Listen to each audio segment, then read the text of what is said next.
Deus eterno, soberano Senhor, em Teu nome temos nos reunido mais uma vez. Depois de termos cantado estes hinos, esses louvores, expressando de dentro, profundo do nosso ser, nossa alegria pela vida, nossa gratidão pela oportunidade que nos dás de mais uma vez estarmos de pé na Tua presença, junto com os nossos irmãos e irmãs, à compra do Teu sangue. Deixamos de lado nossos afazeres, nossos compromissos, e temos vindo aqui exaltar o Teu nome. E Tu disseste que onde estivesse 2 ou 3 reunidos em Teu nome, ali o Senhor te faria presente.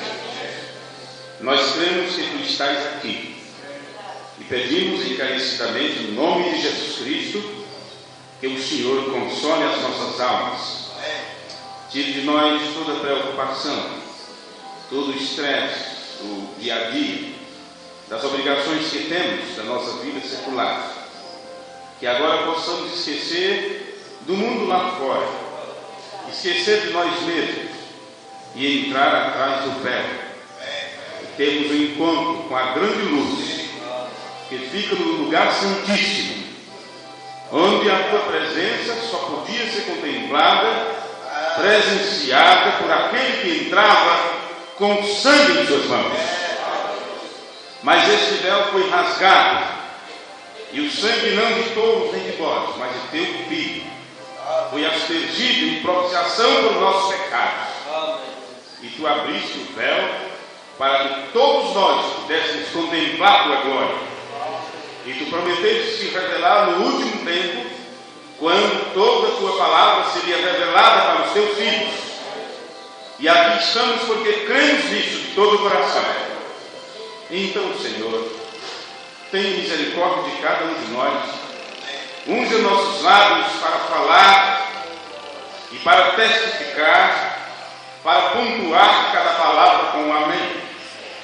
Unja os nossos ouvidos para ouvir, para captar, e que possamos usar este canal todo, e que isto passe para o nosso espírito, para a nossa imaginação, e que isto mexa com a nossa razão, mostrando a lógica da Tua palavra, da Tua santidade, e que isto possa, Senhor, ir até o profundo das nossas almas, e não ficar apenas com uma fé mental, mas que se transforme numa revelação espiritual, porque sabemos que somente Tu pode revelar as coisas, e assim ficaremos descansados na Tua presença, no nome de Jesus Cristo. Amém. Amém.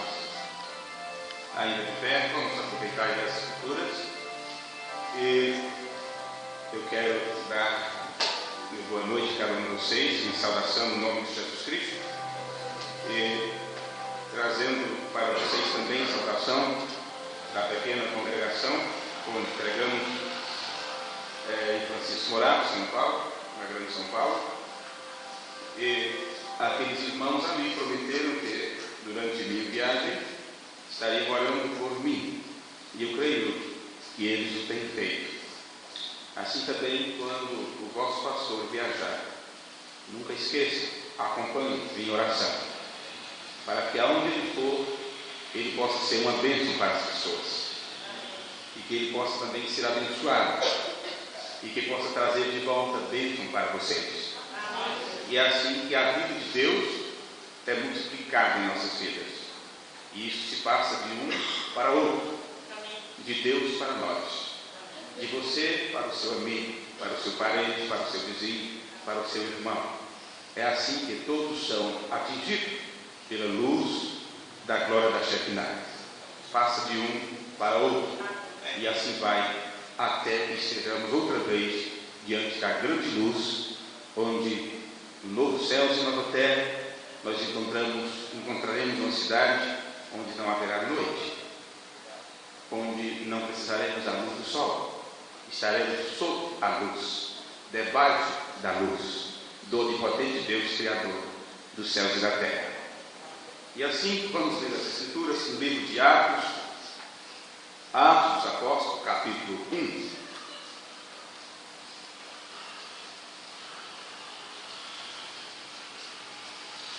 Está escrito assim, na palavra de Deus. Atos, capítulo 1. Fiz o primeiro tratado, ô Teófilo, acerca de tudo que Jesus começou não só a fazer, mas a ensinar, até o dia em que foi recebido em cima, depois de ter dado mandamentos pelo Espírito Santo aos apóstolos que escolhera, aos quais também, depois de ter padecido, se apresentou vivo com muitas infalíveis provas, sendo visto por eles por espaço de 40 dias, e falando que respeita ao reino de Deus, e estando com eles, determinou-lhes que não se ausentassem de Jerusalém, mas que esperassem a promessa do Pai que, disse ele, de mim ouvistes. Porque na verdade João batizou com água, mas vós sereis batizados com o Espírito Santo, não muito depois desses dias. Aqueles, pois, que haviam reunido, perguntaram, dizendo: Senhor, restaurarás tu neste tempo o reino a Israel?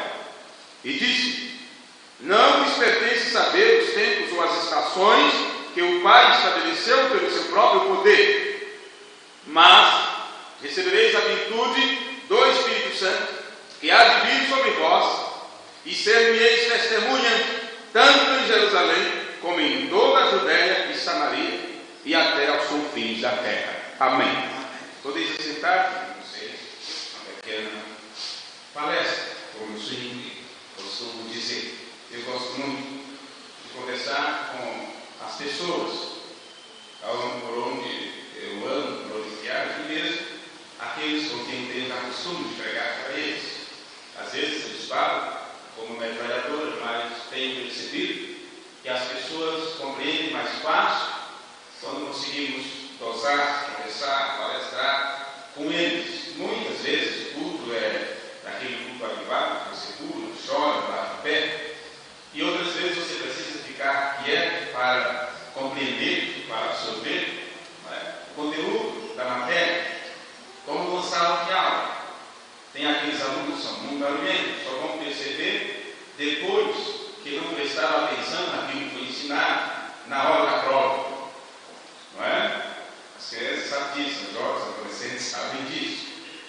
E tem aqueles alunos que acham que sabem tudo, acham que a matéria é muito fácil, já decoraram tudo, e na hora da prova dá um branco, parece que não lembram de mais nada. Pois bem, nós estamos também em tempo de prova, e o apóstolo Pedro disse que era a prova da nossa fé. Se é prova da fé, o William Branham nos ensina que fé é revelação. Então é um tempo daqueles que se dizem serem revelados, serem provados e testados, para ver se realmente aprenderam a matéria ou apenas encheram ou preencheram o tempo, não é? Marcaram presença, se foi simplesmente isso.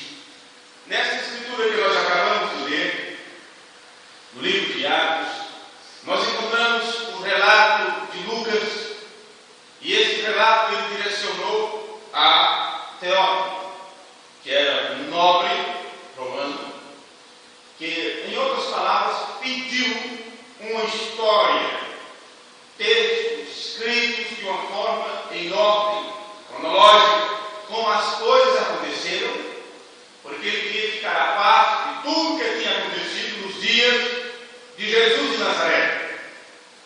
E até onde nós temos lido, nós encontramos, chegando até aquela parte onde Lucas registra as palavras de Jesus para os seus discípulos, dizendo que eles deveriam fazer depois de sua partida, e que eles, depois de receberem o poder do alto, o Espírito Santo, eles seriam testemunhas, não só em Jerusalém, mas também em Samaria e também em todos os confins da terra. E essas palavras, ser-me-eis testemunha, é sobre isso que eu gostaria de falar com vocês nesse culto. Porque existem verdadeiras testemunhas que existem as falsas testemunhas. O William Branham pregou sermões com esse tipo. Um deles, testemunho. E pregou também o testemunho de uma verdadeira testemunha. Então existe testemunho de falsas testemunhas. E muitas vezes, um falso testemunho é dado de uma forma sem... A pessoa não tinha a intenção de dar um falso testemunho, mas na boa vontade de falar sobre, de falar para, de falar de, ele expressa o que acha, o que sente, o que ouviu. Mas, na verdade, para ser testemunha, tem que realmente ter presenciado o fato. Em primeira mão. O livro não fala sobre isso. Se você vê algo que aconteceu por trás do vidro e leva aquilo ao tribunal, e aquilo vai ser perguntado sobre aquilo. Onde você estava? A que distância? O que estava em sua frente? Você enxerga direito? Que cor é a roupa da pessoa que você está acusando? Como réu. E a pessoa vai ter que descrever, senão entrará em contradição. E pode-se dar no caso que aquilo em uma fração de segundo apresentar um personagem, a pessoa entra e sai, e se pergunta que roupa está usando a pessoa que entrou há pouco, e daí a pessoa não consegue dizer. Então se pergunta, e como você disse que consegue identificar aquilo que de uma forma tão rápida entrou e saiu naquele estabelecimento?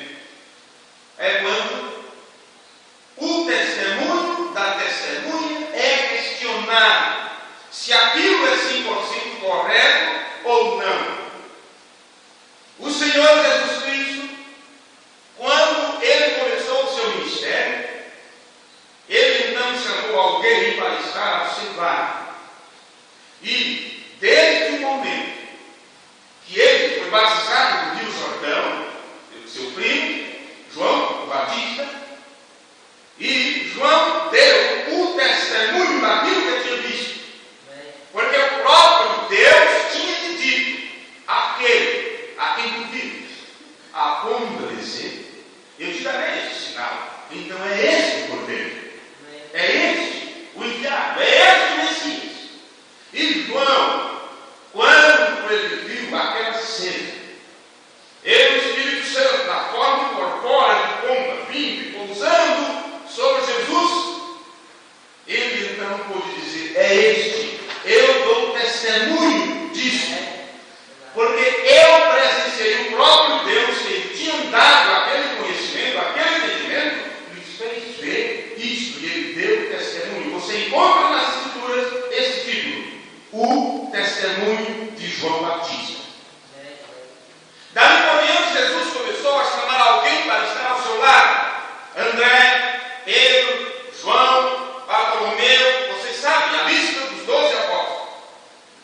E o caso é que essas pessoas tiveram que estar muito próximo de Jesus, ao seu lado, participando de cada detalhe, de cada acontecimento. E durante 3 anos e meio, Jesus lhes passou instrução direta, porque tinha-se um trabalho a ser realizado, e esse trabalho não poderia ser realizado por qualquer pessoa, teria que ser por aqueles que os presenciaram, que viram os acontecimentos. Mas os discípulos, aqueles que andaram próximo de Jesus e que presenciaram as curas, os milagres, aquelas cenas extraordinárias, tudo que eles tinham que fazer era passar para as outras pessoas.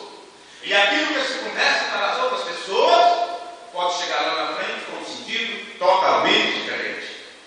Eu conto algo para esse moço, e ele conta para o outro, e o outro conta para o outro, leva para o outro, e quando chega do outro lado, aquilo já não é mais a mesma coisa. Bem, logo em seguida, pouco tempo depois, a partir de Jesus, começou-se então a acontecer ideias, e outros narrando determinados detalhes. Então alguém chamou Lucas, médico e historiador, e disse, eu quero minúcia de como as coisas aconteceram. Como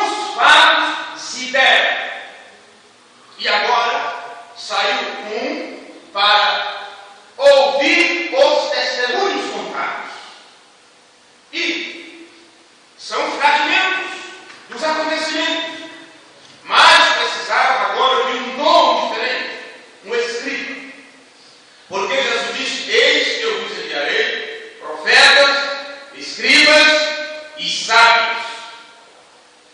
Profetas, escribas e sábios.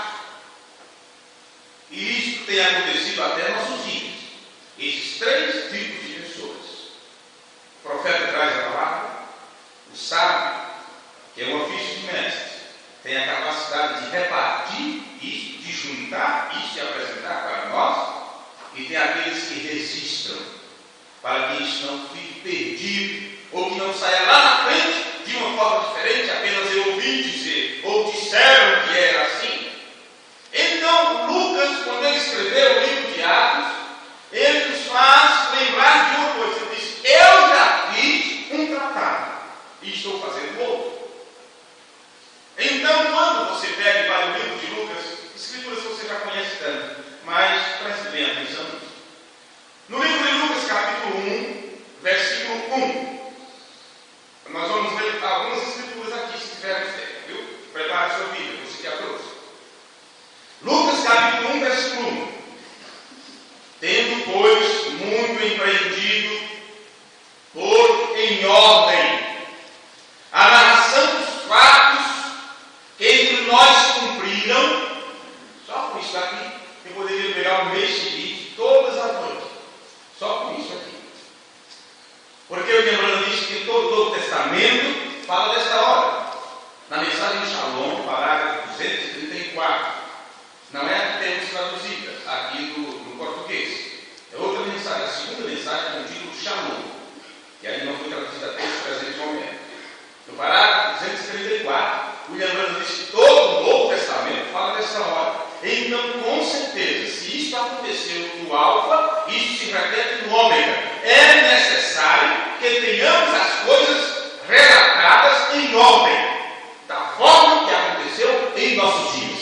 Porque o mesmo ser sobrenatural que apareceu nos dias de Jesus de Nazaré, no dia do seu nascimento, no momento do seu nascimento, e que tempos depois se apresentou de uma forma que pôde ser vista no Rio, este mesmo ser sobrenatural se apresentou em nossos dias no ano de 1909 e brilhou ali na pequena caminho onde estava uma criança, William Branham. E esse mesmo ser, anos depois, se manifestou de uma forma visível outra vez em um rio, em um momento de batismo. O que aconteceu no alto se repete no ômega. Então, se lá precisou ter alguém para registrar os acontecimentos da forma exata, como aconteceu, hoje precisamos ter também essas pessoas que coloquem as coisas em ordem, para que não haja confusão. E só agora, só por aqui, com essas poucas palavras que já nos disse, vocês poderão compreender a confusão que ficou nossa cabeça quando nos disseram que só precisávamos dos acontecimentos de 63 até 65. E o início? E o começo? O que aconteceu? Isso foi algo que eles nos passaram sem uma instrução correta para essas coisas. Então, por não termos as coisas alinhadas em ordem, nos preocupamos com revelação, com conhecimentos profundos, com coisas grandiosas, sem entendermos nada da base doutrinária que o William Branham veio restaurar. Falta de observar o que aconteceu no Alfa, na igreja Alfa. Alguém colocando as coisas em ordem. Pois muitos repreendidos, tendo pois muitos repreendidos por em ordem, a narração dos fatos que entre nós cumpriram, segundo nos transmitiram os mesmos que os presenciaram desde o princípio, e não foram qualquer pessoa, e foram ministros da palavra, pareceu-me também a mim convincente de escrever-os a ti, ó excelentíssimo Teófilo, ou sua ordem. Escuta, Lucas, está querendo fazer melhor do que os outros.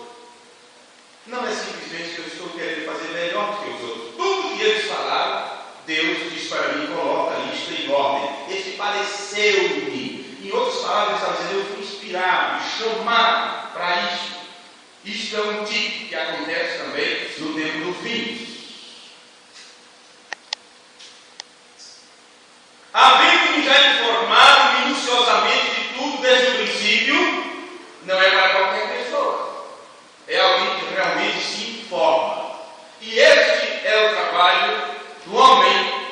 que um rebanho. Porque aqui eu vejo dezenas de pessoas sentadas. E fico admirado em culto no meio da semana. Vocês estão de parabéns. Dificilmente em uma igreja você encontra no meio da semana essa quantidade de pessoas. Deus nos ajude assim, nos conserve dessa forma, sempre que puder. Pois bem, o trabalho daquele que está aqui na frente, como ministro de vocês, é procurar as coisas em suas minúcias. É procurar as coisas da forma que elas aconteceram para passar para vocês. Porque vocês estarão passando isso para os vossos filhos. E eles aos filhos deles. E foi assim que aconteceu desde o princípio. Desde quando Moisés estava guiando o povo de Israel.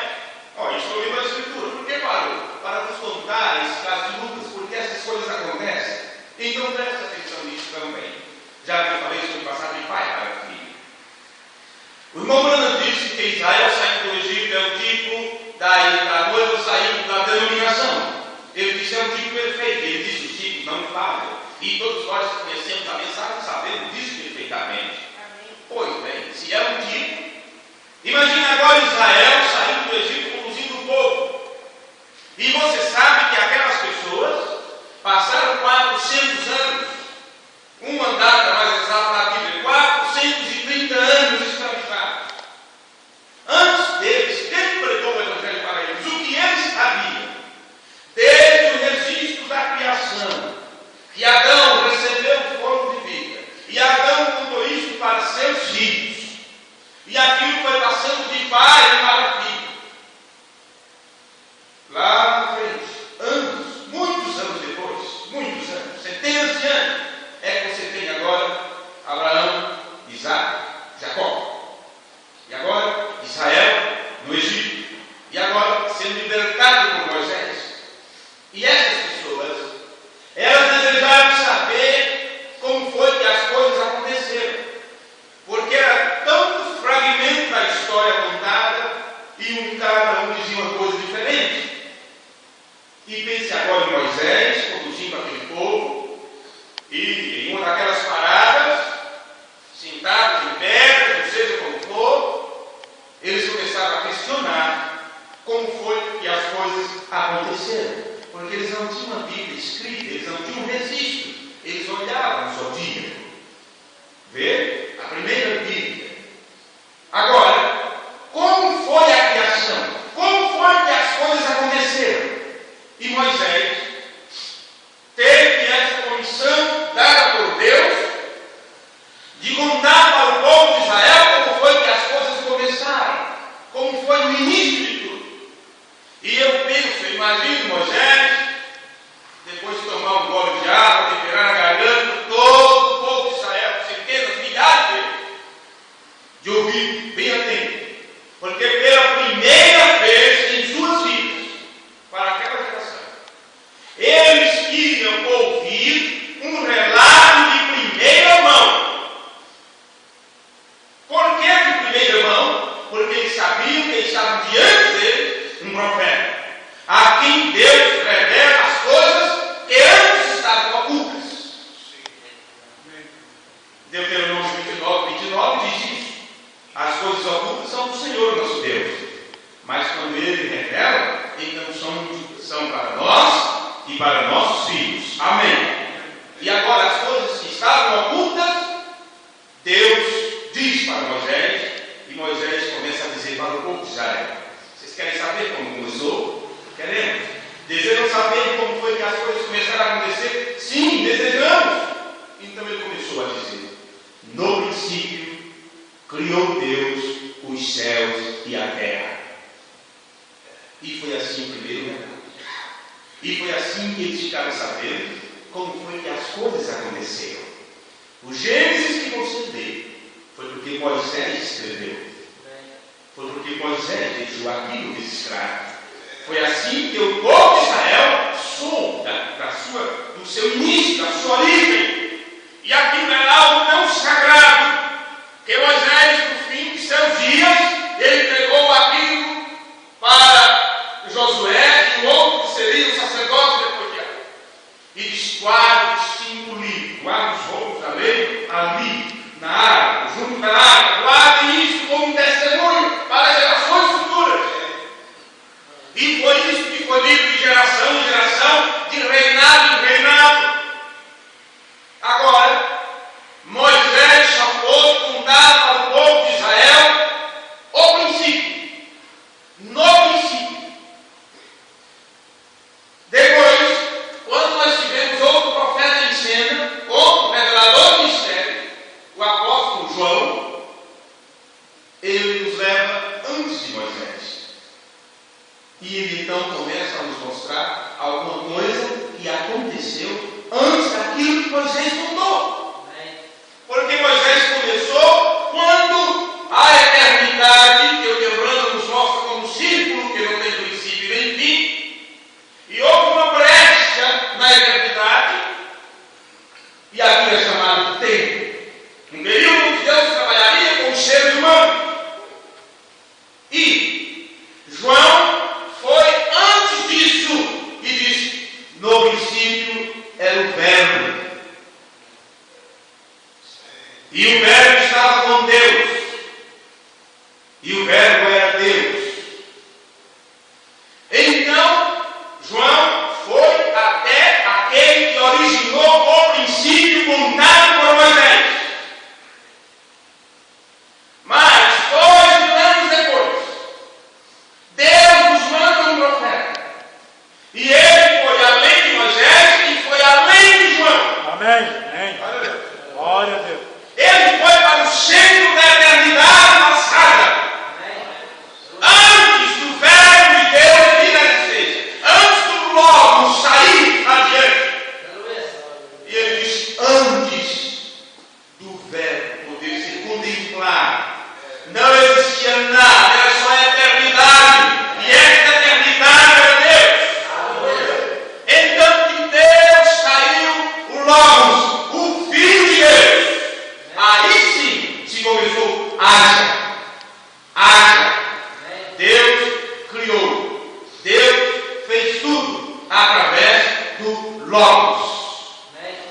Hebreus capítulo 1. Paulo nos mostra estas coisas. Nenhum deles antes pode nos levar aonde o Emmanuel nos levou. E eu encontro 3 sermões, tem mais. Tem muitos para ser traduzidos, mas 3. Já é pelo boca de 2 ou 3 testemunhas, né? Que seja confirmado. Eu encontro 3 sermões diferentes, onde o irmão Bruno diz assim: vamos voltar a centenas de anos, a milhares e milhares de anos-luz do passado. E vamos, como eu e o corpo irmão, assistir agora como as coisas começaram a acontecer. Ele nos leva para antes de Moisés, para antes de João, para o momento quando Deus deu a luz a seu filho. Nenhum profeta nunca tinha feito isso. Agora, todas essas coisas registradas, palavras profetizadas, precisa-se daqueles que alinham isso e colocam em ordem os assuntos, os temas, para que as pessoas possam ter isso em linha como uma trajetória. Trajetória é um ponto que se move, ele deixa uma trajetória, o percurso. Nós temos um percurso, e esse percurso que é um caminho, onde deve ser caminhado, nós sabemos que não é pisando em algum lugar, apesar de que Paulo diz: sejam meus imitadores, em outras palavras, pise onde eu estou deixando errar. Você sabe que esse caminho do alto, esse caminho da santidade, Jesus disse: eu sou o caminho, e como você anda nele, isso está aqui. Aqui. Vê? Aqui. Pois bem, e Lucas diz, isto é em Lucas capítulo 1, né, versículo 3, indo para o versículo 4. Lucas diz: eu achei por bem, pareceu-me também a mim consciente escrever-os a ti, ó excelentíssimo Teófilo, por sua ordem, havendo-me já informado minuciosamente de tudo, desde o princípio, para quê? Para que conheçais a certeza das coisas de que já estáis informados. Então prepare-se, segure-se, cinja os pombos do entendimento. Porque de tudo aquilo que você já está informado, de tudo que você já leu na sua Bíblia e na sua mensagem, nas mensagens que você tem, se prepare. Porque é tempo de pressa, é tempo de saída. Estamos dentro do terceiro êxodo. E as coisas estão vindo apressadamente.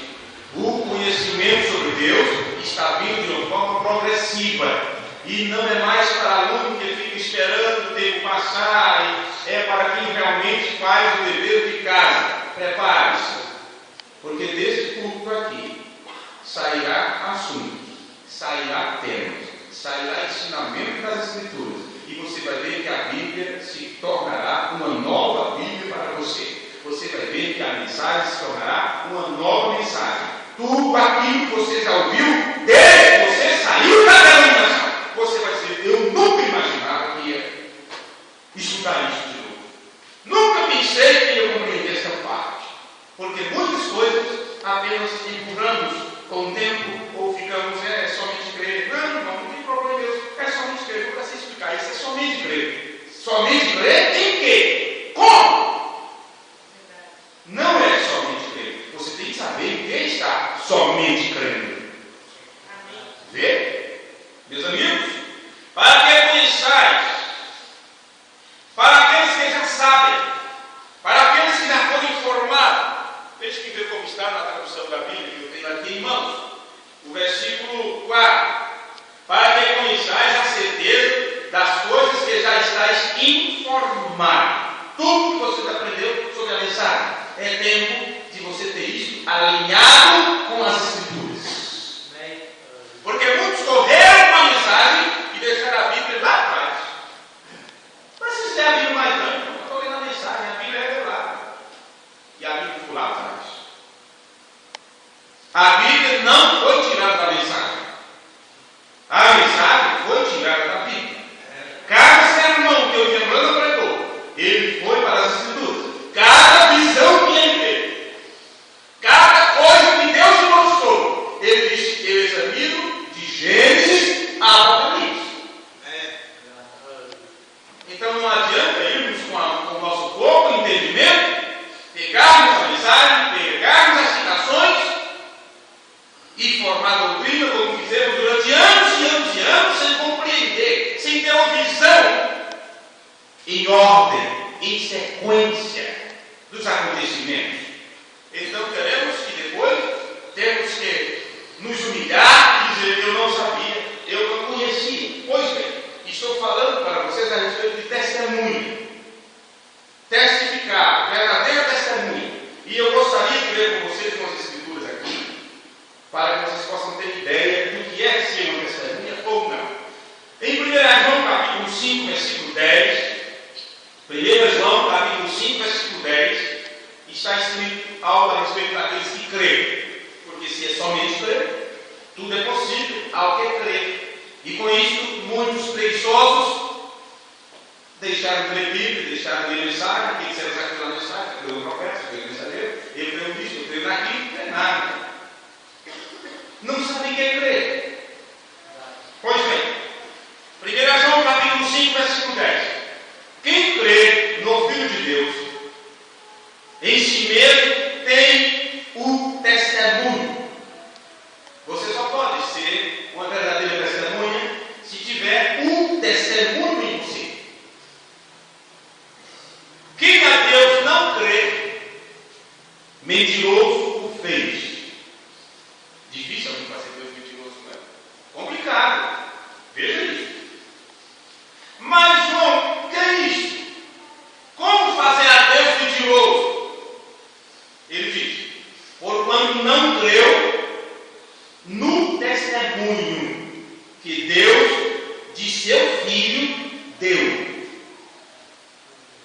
Esse versículo poderíamos dividir aqui em duas partes.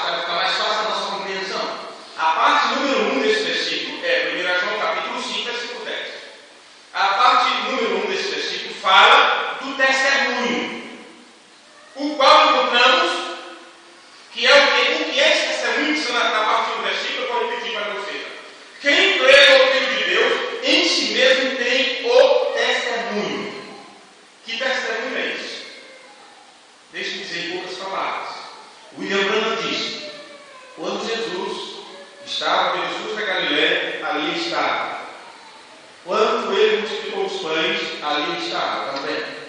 Quando ele foi levado à cruz, eu fui crucificado com ele. Quando ele foi sepultado, eu fui sepultado com ele. Quando ele ressuscitou, eu ressuscitei com ele. Vocês lembram dessa expressão do Mombrana? Agora, por que será que ele disse isso? Ele também falou sobre a América. Vê? Ele falou sobre ser cidadão americano. E ele explicou por que essas coisas. E agora, para alguns que não se lembram disso, o Lembrando se referiu a o Espírito Santo estava em todas aquelas ocasiões que ele é testemunha. E esse Espírito Santo está aqui, está em mim. E por isso eu não estava lá presente, meu corpo físico, a minha mente natural, normal, mas o Espírito Santo estava lá, está comigo, está conosco. E é por isso que sabemos e cremos que aquilo realmente aconteceu. Vê? Pois bem, quem crê no Filho de Deus, em si mesmo tem o testemunho. Esse testemunho é o Espírito Santo. Continuando. Quem a Deus não crê, mentiroso fez. Olha, em Romanos capítulo 8, versículo 16, está dizendo assim: o mesmo Espírito, falando do Espírito Santo, testifica com o nosso Espírito que somos filhos de Deus. Não é teu Espírito testemunhando. Não é teu Espírito testificando. Não adianta você dizer, eu sou filho de Deus, eu sou filho de Deus. Isso é um testemunho próprio, pessoal. Mas, quando o Espírito Santo testifica a teu Espírito que você é filho de Deus, então você pode dizer, Pai. Chamá-lo de papai. E é a única forma de você ter o ensino de Jesus a respeito do Pai Nosso. Quando foi dito ensina-nos a orar, Jesus começou dizendo assim: Pai Nosso que estais no céu. Isto foi um exemplo de oração. Em outras palavras, meus amigos, quando vocês forem orar, Pedro, João, Tiago, Rosélio, Joaquim, João, Maria, vamos orar. Primeiro, saiba a quem você está se dirigindo. Você está se dirigindo ao Pai que está no céu. Não é a qualquer um. Pai Nosso que está no céu. Então aí você já sabe que você está abaixo na terra, lá embaixo. Humilha-te na presença dele. Santificado seja o teu nome. Você não está se aproximando de qualquer um, mas o Deus Santo, e que exige de nós também santificação. Sede santo, porque santo é o vosso Pai que está no céu. E você pede que seja feita a vontade dele. Ora, se eu vou pedir algo, saúde, emprego, seja o que for, eu tenho que saber que, em primeiro lugar, a vontade dele se faça. Mas como você pode ter essa oração poder para você e gritando, Senhor, olha, por que eu fui curado ali? Olha o problema, olha isso, olha meu filho, olha minha família. Ali seu pensamento nas Escrituras. E o Senhor, seja feita a tua vontade. Primeiro de tudo, eu sei que estou em problema, estou em dificuldade, estou em AP, o filho está doente, ou isto, ou o médico se enganou, mas que a tua vontade seja feita. Porque se for o plano que aquela pessoa tem que partir daquela dor de cabeça, como é que você pode dirigir? Seja feita a tua vontade. É nisso que muitos se enganam quando começam a pedir as coisas a papai do céu. Porque tem as Escrituras, pedir e dar-se-vos. Então vamos pedir, mas o mesmo que ele pedir e dar-se-vos, diz: tudo que pedir segundo a sua vontade, ele pode considerar. Não escolhe o versículo. A Bíblia tem que estar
mesmas coisas.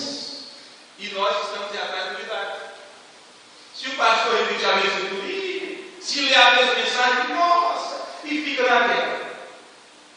Meus amigos, temos que voltar lá atrás, se quisermos continuar para frente. Chega esse momento que temos que tomar o caminho de volta, senão ficaremos na marcha da morte, andando em círculo, sem chegar a lugar nenhum. Verdade. Pois bem, vamos focar nosso pensamento aqui nesse versículo. Quem crê no Filho de Deus, em si mesmo, tem o testemunho. Por que eu repeti isso agora, por último? Observe. A palavra tem, você está lendo aí na sua escritura, ela foi traduzida da palavra grega exo. Exo.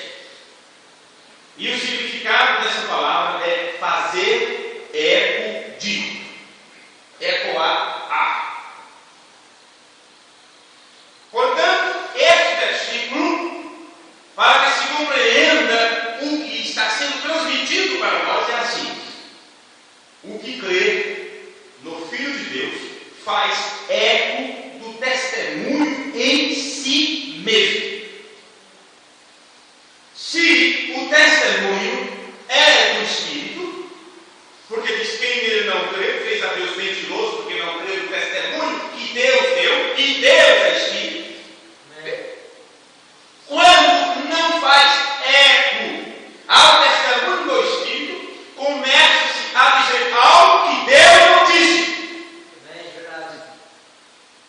A palavra tem, também lá nos Evangelhos, quando diz assim: aquele que não tem, aquele que tem será dado e terá abundância. Aquele que não tem, até o que tem será tirado e dado a quem tem. Esta palavra tem foi traduzida na palavra exo, do grego, que significa fazer eco. Jesus estava dizendo assim: olha, aquele que faz eco às minhas palavras, eles terão mais a palavra, se encherão mais a palavra. Mas aqueles que não fazem eco da palavra, ou não falam a mesma coisa que a palavra diz, qual é o restante deles? Seu testemunho é falso, e será que vai apartar de mim, pode praticar essa iniquidade? Continuando, a palavra tem foi traduzida então da palavra grega, exo, e o versículo é assim: o que crê no Filho de Deus faz eco do testemunho em si mesmo. Quando você faz eco, eu digo: João, o eco seria o quê? Maria? Não, né? O eco seria João, e isso vai adiante. Amém.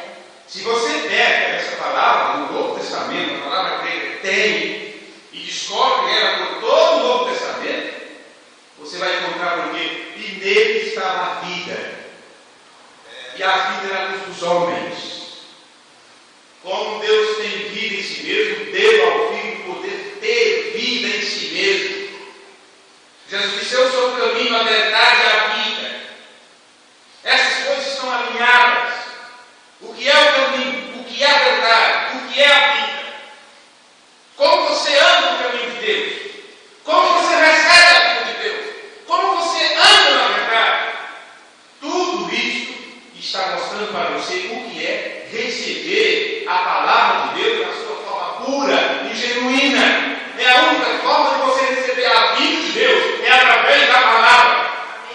Jesus disse o quê? Minhas palavras são o quê? Espírito e vida.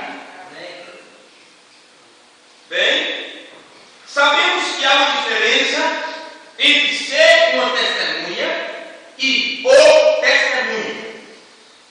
O testemunho é o próprio Espírito.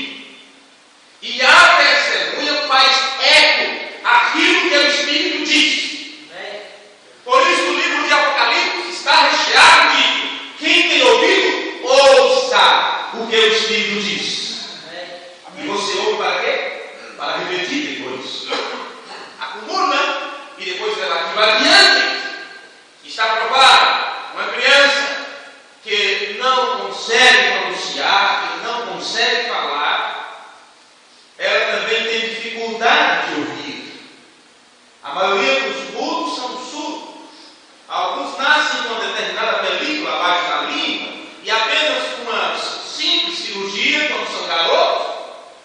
aquilo resolve. Mas ele pode ter problemas de surdez. Vê? E como eles não conseguem ouvir a pronúncia de seus pais, ele não consegue pronunciar as palavras. Às vezes ele não tem nenhum problema com a língua, nenhuma língua presa, mas ele é surdo.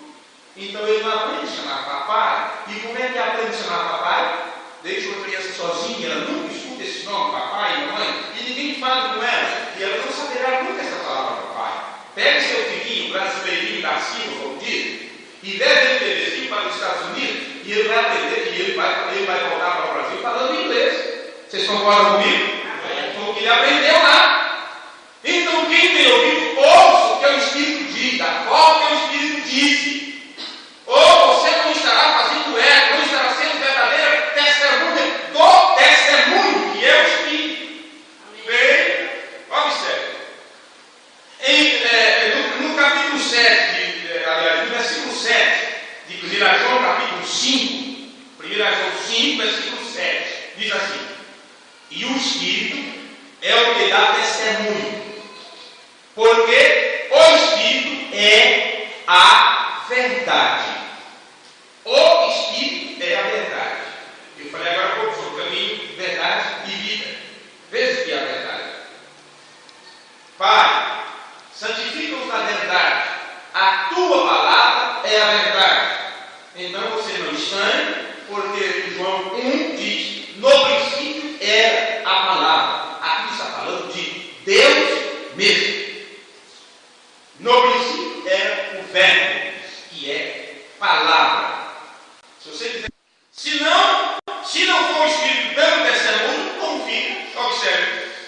Paulo diz: o Espírito mesmo testifica com o nosso Espírito que somos filhos de Deus. Agora, com isso em mente, vamos rapidamente aqui observar direito agora o versículo em questão de 1 João capítulo 5. Poderíamos pegar toda a Bíblia, todos, de Gênesis e Apocalipse, para mostrar por todos os anos um único versículo da Bíblia. 1 João 5 e 10. O que crê no Filho de Deus tem, o que eu estou dizendo aqui, faz eco do testemunho do Espírito de Deus em si mesmo. O que crê no Filho de Deus faz eco, ou pega o mesmo testemunho que Deus disse e leva aquele testemunho adiante. Eu poderia adiantar algo aqui para vocês, porque já sei que é um tema que não tem como concluir. Isso, para o meu pessoalzinho, eu passo o mês inteiro ensinando um versículo só, desse aqui. Como não temos tempo, é uma vez só, temos que sintetizar bem e pronto, e depois, vamos dizer assim, a bomba fica na mão do pastor local. Tem tempo para pregar, os cultos e tudo mais. Pois bem, vamos ater isso aqui rapidamente. O que crê no Filho de Deus faz eco, porque você tem essa ouvido a palavra tem, mas significa eco, faz eco. Eco a quê? Tem o quê? O testemunho, que é o Espírito de Deus em si mesmo. Agora, se Deus disse uma coisa e você diz outra, você não está fazendo eco. Então vamos ver aqui. Se você continuar esse versículo, você chega na questão de: mas quem não crê? Quem não tem esse testemunho, chama a Deus de mentiroso. Como pode uma pessoa chamar a Deus de mentiroso? Por quê, João? Isto foi algo comigo. Mas o segundo ponto que João está dizendo aqui: o que não crê em Deus, o tem feito mentiroso. Por quê? Porque não tem crido no testemunho que Deus tem dado sobre seu Filho, ou que Deus deu acerca de seu Filho. Meus irmãos, essa palavra testemunho é a mesma palavra grega do original, como já explicamos sobre a palavra tem, que significa ter aquilo que o próprio Espírito nos deu para ter. E a Bíblia diz: o que tendes, retenha até que eu venha. Então isso que se tem e que se deve guardar até que ele venha, tem que ser algo que ele nos deu.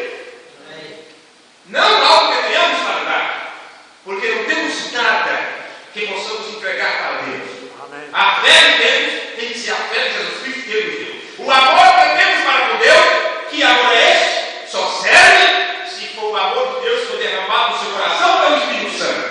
Como disse João, creio que em Romanos 6. Vê? Pois bem, nós podemos ler isto assim: o que não crê em Deus o tem feito mentiroso, porque não tem crido no testemunho que Deus tem dado sobre o seu Filho. E João nos diz que essas pessoas faz Deus ser um mentiroso, porque eles não creem no testemunho. E qual é esse testemunho que não se refere? Meus amigos, isso foi escrito há 2.000 anos atrás.